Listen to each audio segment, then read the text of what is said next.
Om Shanti, good morning. जीवन को ऊंचा उठाने के लिए व जीवन को बहुत सुंदर बनाने के लिए हमें इस बात पे बहुत ध्यान देना है। कौन सी बात पर कि मुझे अपना संग कैसा रखना है। आजकल हम देख रहे हैं छोटे छोटे बच्चे ऐसी संगत में पड़ रहे हैं, उन्हें पता ही नहीं है कि मैं किस तरफ जा रहा हूँ और मुझे कैसी लाइफ जीनी चाहिए। तो उसमें हम सबको ध्यान देना होगा कि मेरा बच्चा कहाँ जा रहा है, कहाँ आ रहा है और कैसी संगत में वो बैठता है, उठता है। हम क्या करते हैं, अपने बच्चों को ऐसे ढीला ही छोड़ देते हैं। हमें अपने बच्चों पर शुरू से ही बहुत ज़्यादा ध्यान देना चाहिए।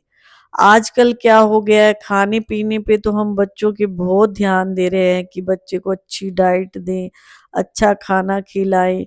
लेकिन उसके साथ-साथ बच्चे को उसके मन का विकास होना भी बहुत ज़रूरी है। मन से उसको कैसे ऊँचा उठाना है, उसको कैसे अच्छी-अच्छी बातों से उसको आगे बढ़ाना है, वो संस्कार ख़त्म हो गए हैं। बड़े-बड़े घरों में लगा लो, चाहे नॉर्मल घरों में लगा लो, बच्चों में ये संस्कार तो रहे ही नहीं कि जैसे पहले उठते ही नहा धो के भगवान का थोड़ा-सा सिमरन करते थे, बड़ों को राम राम या नमस्ते करते थे।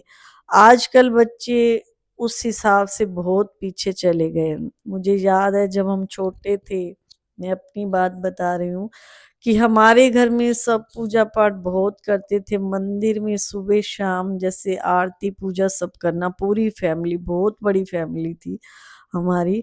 तो उससे हमारे मन में भी वैसे ही संस्कार बन गए और अभी तक वो संस्कार हैं कि कैसे परमात्मा ही हमारा साथी है। लेकिन आज बच्चों को ये पता ही नहीं है कि राम कौन थे और हमारे मतलब भारत की संस्कृति क्या है। वो देवी देवताओं के बारे में कुछ सुनना ही नहीं चाहते हैं। चलो वो बातें भले ना सुने, लेकिन इतना तो हम अपने बच्चों को सिखा सकते हैं कि नहा धो कर के अपना मंदिर में थोड़ा-सा ऐसे नतमस्तक हों या थोड़ा-सा अपने मन में कुछ भी अच्छा सिमरन उच्चारण करना उसको उनको सिखाएँ। या गीता हमारे मतलब इतिहास में आदि सनातन धर्म का बहुत अच्छा शास्त्र है। थोड़ी-सी गीता पढ़ें, उनको कुछ समझ आए। लेकिन नहीं, आजकल बच्चे ये कुछ भी सुनना जानना नहीं चाहते हैं। उसका कारण यही है कि जितनी भी न्यू जनरेशन आ रही है, सबका एक जैसा कल्चर हो चुका है, लेट उठना और बिना नहाए खा पी लेना, फिर आराम से नहाना-धोना। तो इससे हमारी जो मनोवृत्ति है वो भी खराब होती है और जो मन की शक्ति है वो भी मतलब आगे नहीं बढ़ती है। तो हमें ये बात का बहुत ध्यान देना है कि हमारा बच्चा अगर 8-10 साल का है या 5 साल का है तो वो कैसी संगत में जा रहा है, उसके कैसे विचार हैं, ये हमको देखना होगा। और अगर वो जा रहा है तो उसको हम कैसे परिवर्तन कर सकते हैं अपने मन के शुभ वाइब्रेशन के द्वारा। अगर हमारा बच्चा कोई बुरी संगति में चला गया है तो उसको हम कैसे उससे दूर कर सकते हैं। ऐसे नहीं कि हम उसको बार बार टॉर्चर करते रहें, तू है ही ऐसा, तू करता ही ऐसा है, तेरे को कितनी बार समझाया ऐसा ना किया कर। तो ऐसे बच्चे नहीं मानते। उनके प्रति शुभ विचार रख कर के बाबा तो यही कहते हैं कि आप थोड़ा-सा मेडिटेशन करें। सुबह उठते ही ऐसे महसूस करें कि जैसे भगवान की शक्ति उस बच्चे पर पड़ रही है और भगवान ही उसके मन को परिवर्तन करते जा रहे हैं। कितनी भी बुरी से बुरी आत्मा हो, अगर आप उसके प्रति शुभ सोचते हैं, 21 बार संकल्प ले लेते हैं कि हाँ, ये बहुत अच्छी आत्मा है, बहुत अच्छी आत्मा है, तो वो अच्छा बन जाता है। अगर मन में उठते ही ये संकल्प लेते हैं कि ये तो है ही ऐसा, ये तो करता ही ऐसा है, तो वो कभी नहीं बदलेगा। जब आप अगर फिर भी नहीं बदलता है तो आप अपने प्रति शुभ भावना रखते चलो।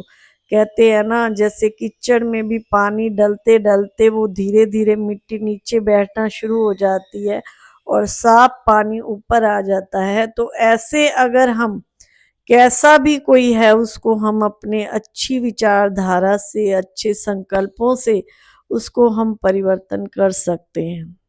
और जैसे एक बार एक व्यक्ति था, वो हर समय यही सोचता था कि कैसे मैं जो है अपने जीवन में कुछ ऐसा करूं कि मेरा जीवन बहुत उज्जवल हो जाए, लेकिन नहीं हो पाया और उसके कारोबार में भी नुकसान हो गया, सब कुछ बड़ा ही नुकसान हो गया। आखिर उसने अपने मन को सोचा, किसी ने उसको बताया, ये रियल स्टोरी है कि ब्रह्मा कुमारीज में मेडिटेशन सिखाया जाता है, तो वहाँ जा कर के आप मेडिटेशन करिए और कुछ अच्छी बातें सुनिए। जैसे वो ब्रह्मा कुमारीज में आया, उसको अच्छा लगा और वो सुनने लगा धीरे धीरे। फिर उसको जैसे रोज ही बाबा की मुरली सुननी या मेडिटेशन करना अच्छा लगा, तो एक दिन परमात्मा के महावाक्य ये थे कि जो कुछ होता है वो फिर ऐसे का ऐसे आपके ड्रामा में रिपीट होता है। जैसे कोई फिल्म होती है, वो आप जब खत्म हो जाती है फिर चलाते हो तो फिर वैसे की वैसे रिपीट होती है। तो उस व्यक्ति के मन में ये आया कि अभी भी मेरे साथ ऐसे हुआ है, तो फिर 5,000 वर्ष के बाद फिर ऐसा होएगा। तो उसने, हमारे बड़े भाई हैं सूरज भाई जी, माउंट आबू में रहते हैं, उनसे पूछा कि मेरी लाइफ में फिर ऐसे दोबारा होगा? ऐसे सोच के तो मैं दुखी हो जाता हूँ। तो फिर भ्राता जी ने उसको उनको बहुत अच्छा जवाब दिया, आप ये भी तो सोच सकते हैं कि मुझे फिर से भगवान मिलेंगे। अगर आप आपके साथ ऐसा ना होता तो आप यहाँ ओम शांति संस्था से जुड़ते क्या, ब्रह्मा कुमारी में आते क्या? आपके साथ ऐसा हुआ है तभी आप मतलब इस तरफ जुड़े हो। दुख में ही लोग भगवान को ज्यादा याद करते हैं, सुख में तो कोई याद ही नहीं करता है।